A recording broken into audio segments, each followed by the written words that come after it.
Hello again, everybody. I'm Steve Baker, and with me, as usual, is Rich Armstrong, president of the Great Game of Business and co-author of our amazing book, Get in the Game, How to Create Rapid Financial Results and Lasting Cultural Change. Hey, Rich, how are you? I'm very good. How are you? I'm exceptional. And here's why, because we have a really special guest and a good friend of mine, Merrill Crawford of Charlie's Plumbing in Houston. You know, many of you remember her as one of our conference speakers this past year.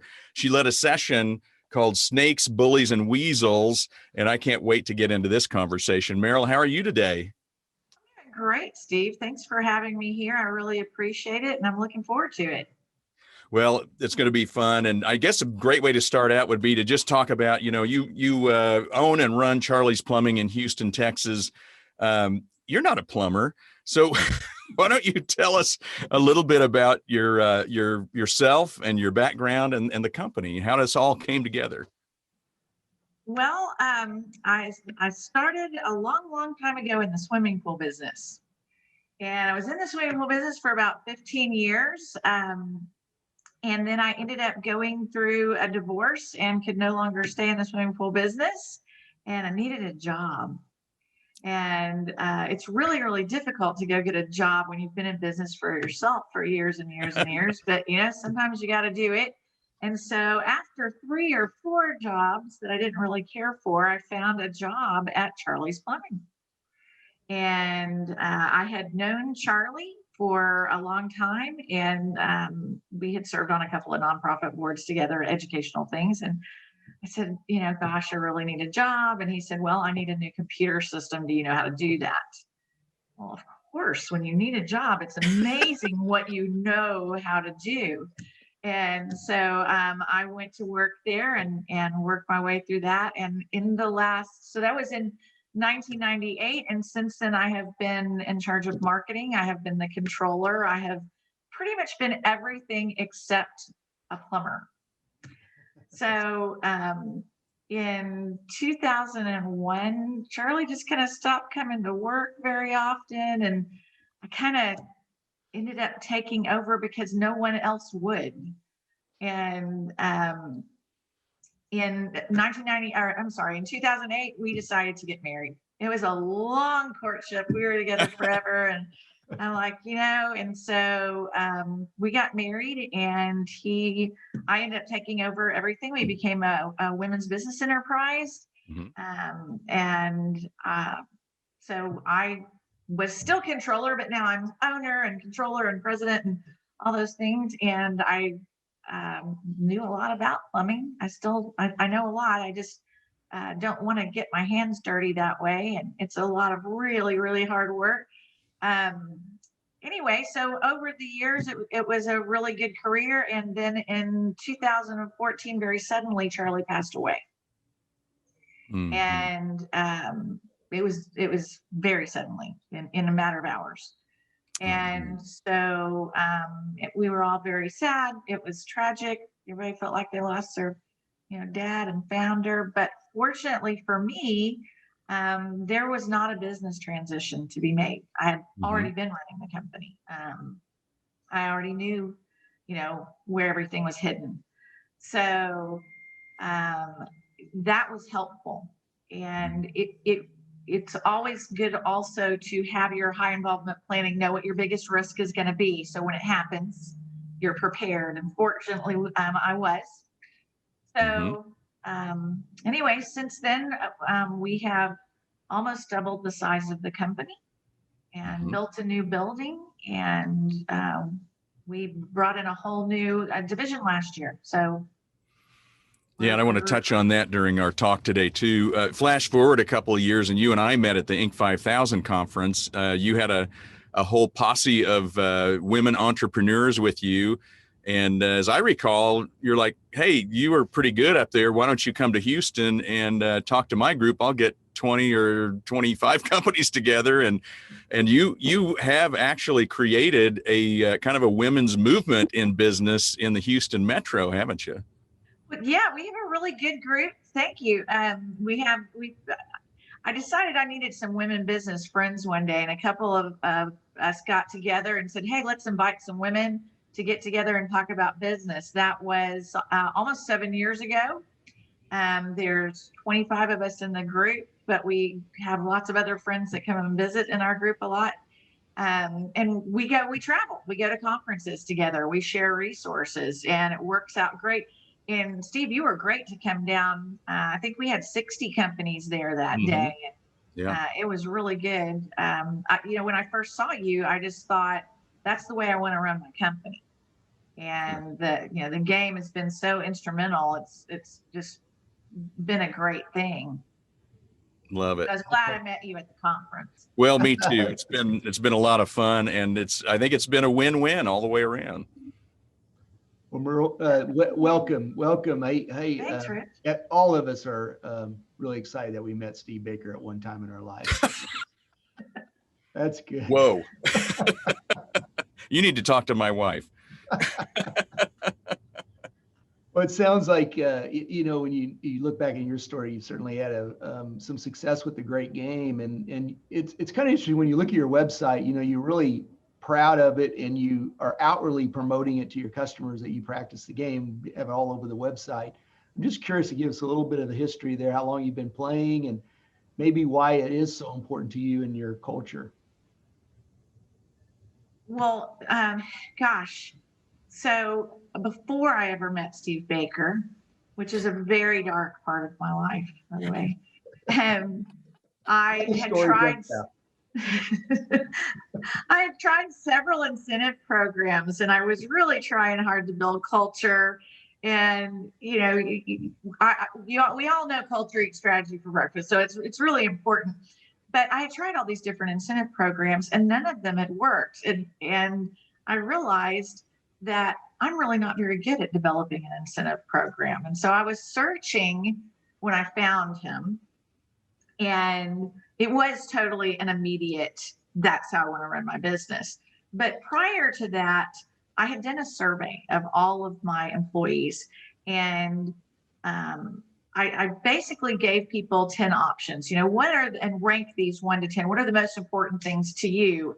Is it pay? Is it time off? Is it perks? Is it feeling recognized? Is it company events? And we had all these things.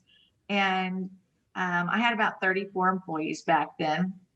And so I collected them all, and I was sitting at my desk going through these little folded up pieces of paper and kind of tallying things up. And we had 100% response of number one being the number one thing of everyone. Every single person said the stability of the company is the number one important thing to them. I was blown away. I thought that would have been dead last. And, what do they care if the company's, stable? They were looking for a job when they found this one. Yeah. And, and licensed plumbers can go get a job anywhere they want to. Mm-hmm. So I was just floored. So I had that piece of information before I knew about the game. And so then when you learn about the game and how that is what makes people feel secure about the company, it just fit right in. It was just locked in place there. And so we've been playing the game now about 4 years. And it has been, we've had great years. We've had not so great years. Obviously last year was really difficult. But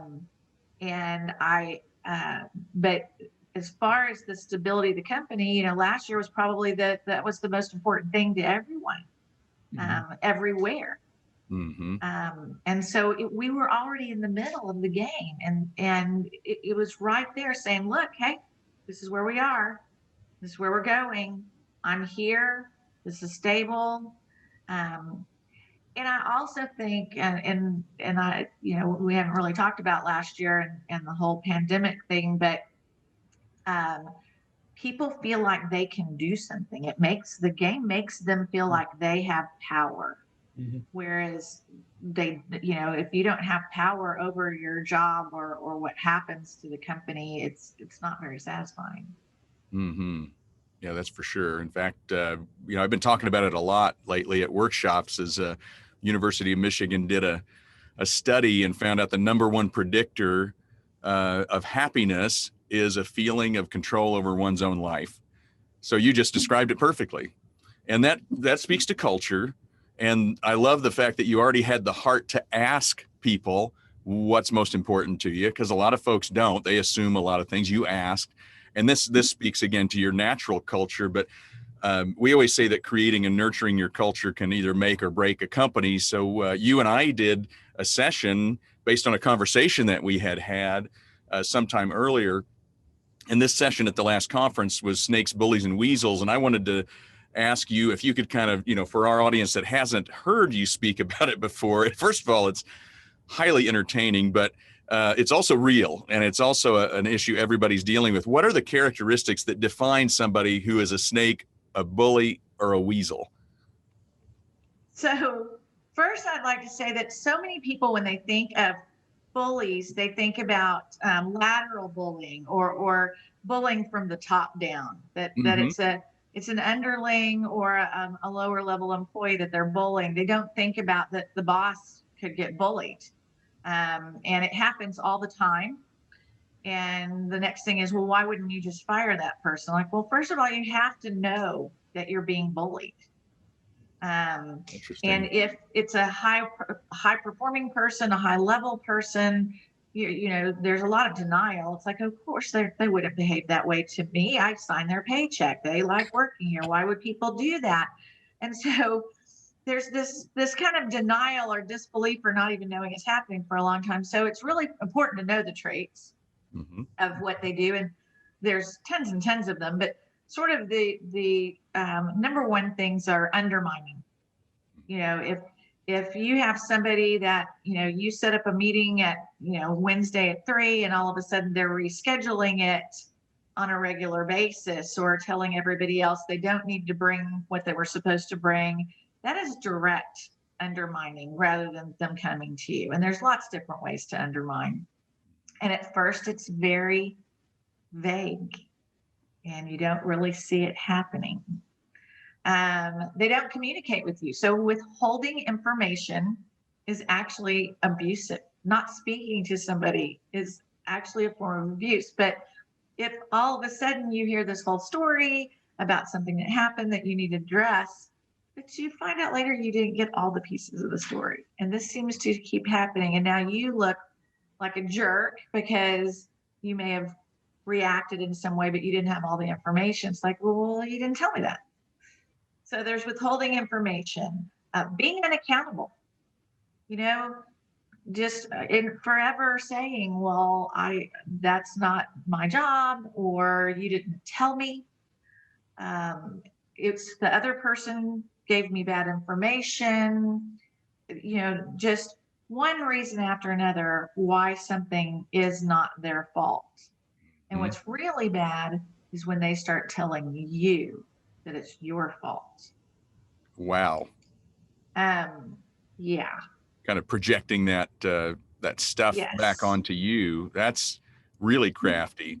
So if somebody's, to me, I guess you just kind of opened my mind, because to me, a bully would be way more overt. You're saying it isn't always that overt at all. And if they're that sneaky, how do you know who they are? So you have to really know yourself, first of all. It's really important to know yourself. And so one of the reasons that you don't just look at somebody who's just been unaccountable and told you that it's your fault, that you don't immediately go, oh my God, you can no longer work here, is that if you're the kind of leader that really, really wants to build culture and be a good leader and be a good helper, your first response is usually like, oh, it really is my fault. What did I do? How could I have been a better communicator? How could I have been a better leader? And so it's real easy to not say, oh no, wait a minute. So you really need to first know yourself. And then I want you to think about these things. You hear about them from clients and other team members, and it's so easy to blow that off. Oh, that wasn't a really big deal. You're making it petty. It was a one-time thing. They didn't mean it, especially if this is a high-performing person. You start convincing yourself, I need this person to make the sale. They bring in lots of revenue. Yep. Here's how you really know. when you avoid their office, when you cringe when you see them walking down the hall or their name lights up on your cell phone. If you just decide, I don't really like this person, that's a big deal. We tend to discount, well, they're making me money, I don't have to like them. You know what? We're all small business people. We don't have a lot of room for discord. And if they're not living your values in every way, something bad is going to happen. You're bringing liability and risk into your company. Ooh, interesting. So if you have ever spent any time lying awake at night thinking about them, you know, you're supposed to lie awake at night thinking about the new roof you have to put on your house, or your kid that's in college, or your mom is sick, but you're not supposed to lie awake at night trying to figure out why a person that you pay is making you crazy. If you find yourself looking for their replacement on ZipRecruiter on a regular basis, but you can't let them go because you haven't found their replacement yet, I promise you, you're never going to let them go. Just do it. I promise you, you will find their replacement after you let them go. Yeah. Nobody wants to do somebody else's job, but you know, it's terrible.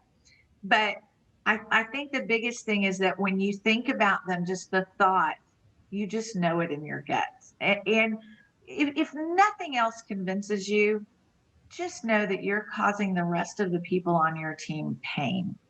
The rest of your team feels the way that you do, if not worse. And as a leader, it is your job to protect the team. Wow, you have just described, I think for the listeners, an employee, I think everybody's had that situation, especially the describing it as walking by their office and going, you don't even want to go in and talk to them. It's just crazy you get into that situation. Hey, don't look at me when you say that, Rich. I can really, well, I was going to get to that, Steve. No, but it's got to be the next question is just, we've been in those situations and it's so hard, but what can you do about it? Can they change? Okay, so this is what we all tend to do. And please know that I don't feel like an expert on this subject, except it's happened to all of us. Whenever I talk to another business owner, they go, yep. You get all this nodding. So your first reaction is, I'm going to send this person for training. We're going to send them to supervisory training. We're going to send them to Dale Carnegie. They're going to become a better communicator. How about sensitivity training? And all that's great and wonderful, but now actually you're rewarding them for their behavior.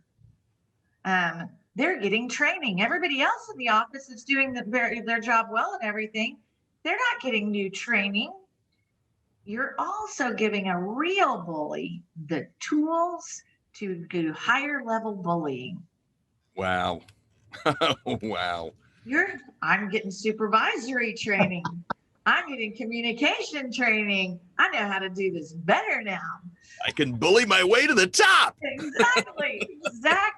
And I can leverage. I got the certificate now in the background hanging on my wall. They sent me for training. So, okay. Then there is, I think we should have an intervention. First, you have the really nice talk with them and you tell them what a great guy they are.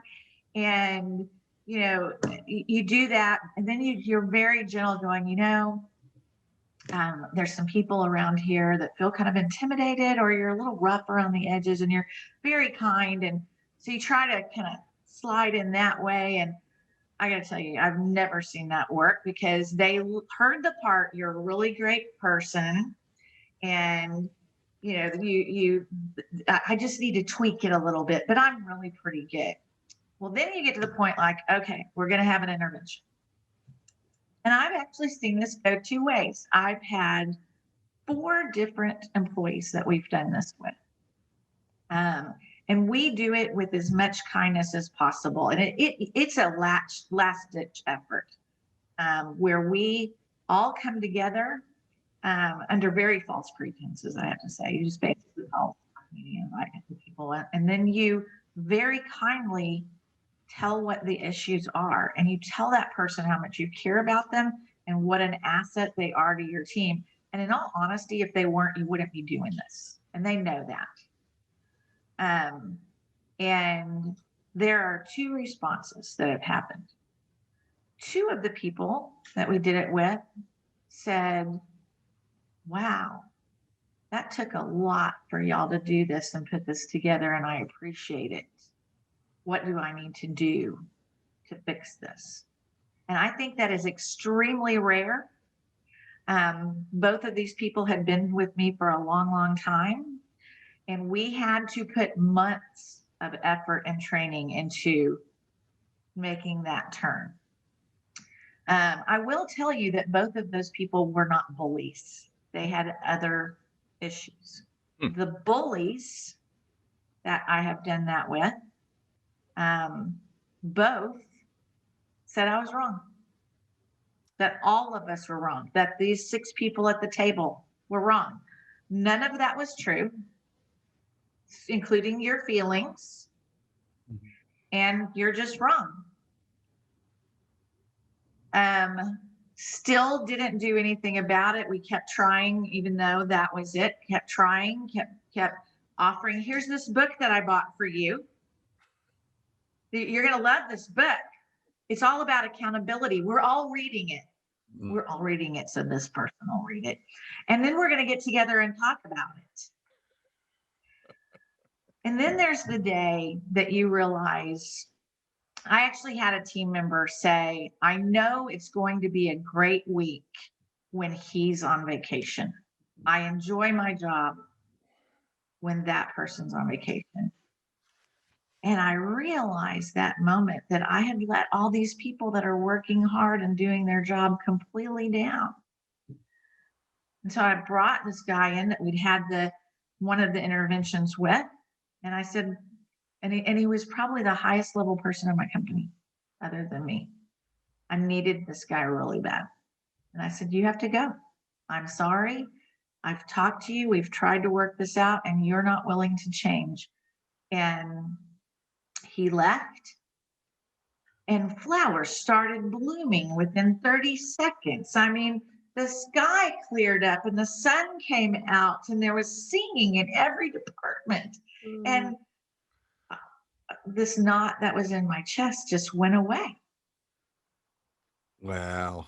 It's a miracle. And you have just created massive cultural development in a matter of 5 minutes.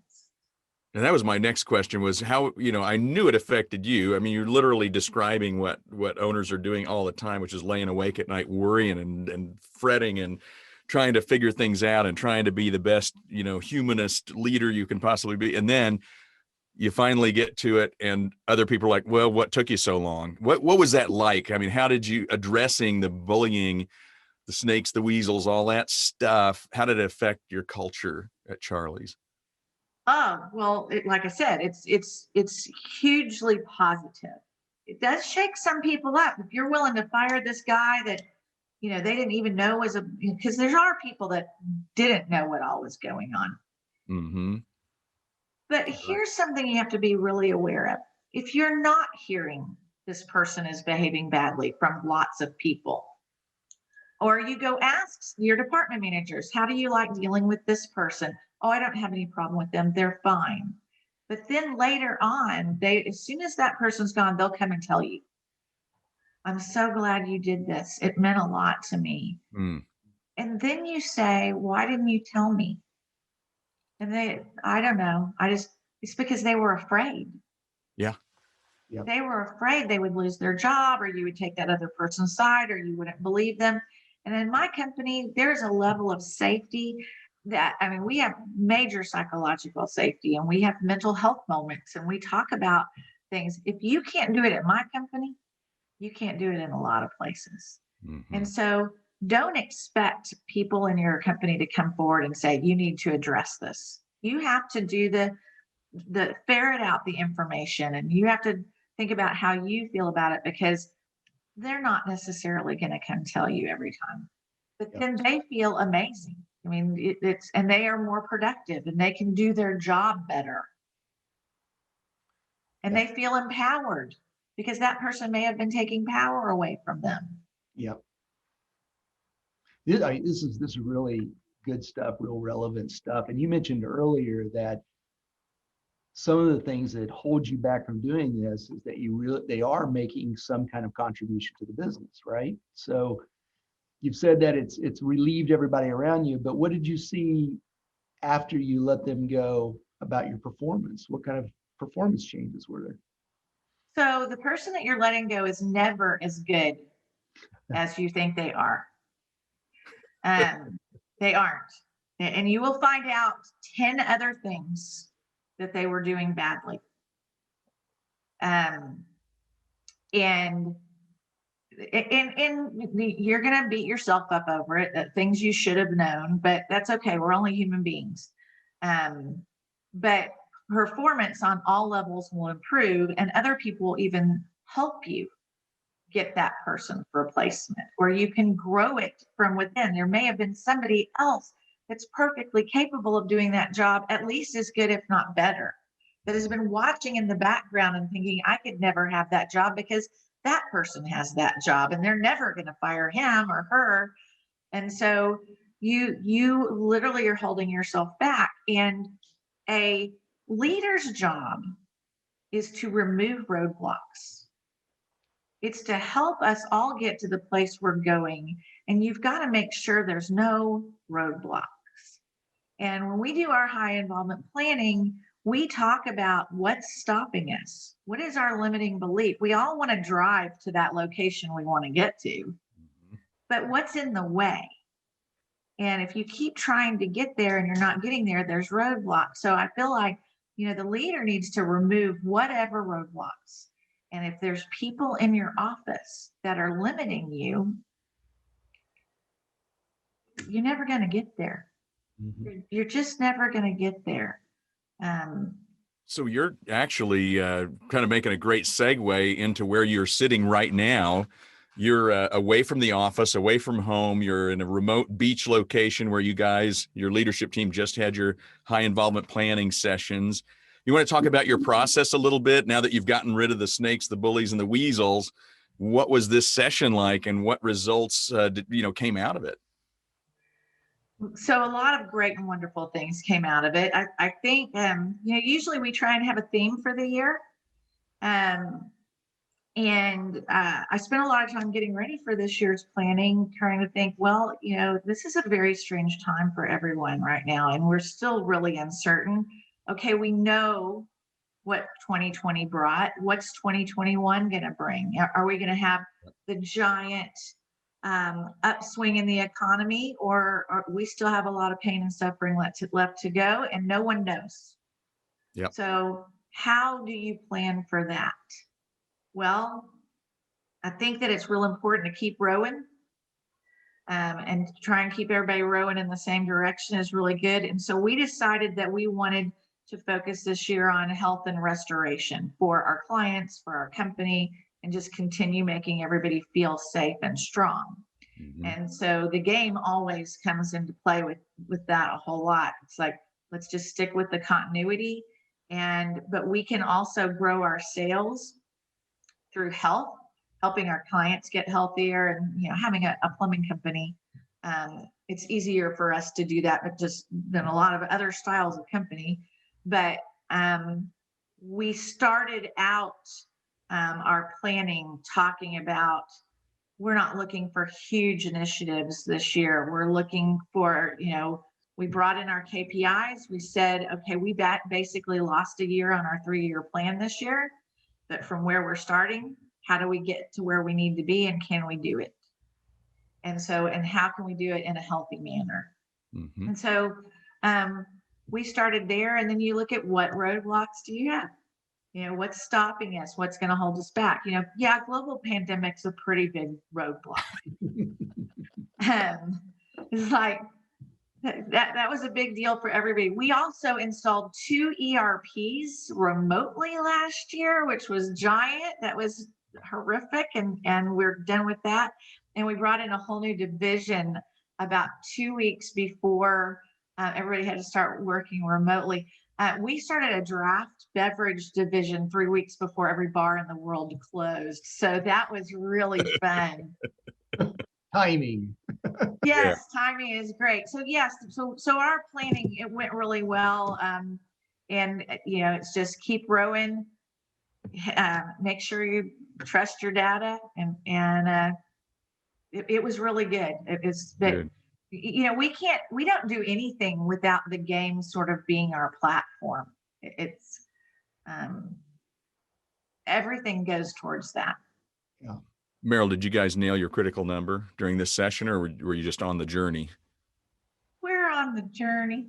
Okay, that's good. Well, so you mentioned the diversification, the idea of bringing in draft horse and, being able to help wineries and beer company or, restaurants and bars and that sort of thing. I'm just curious about what's next for the Charlie's Empire.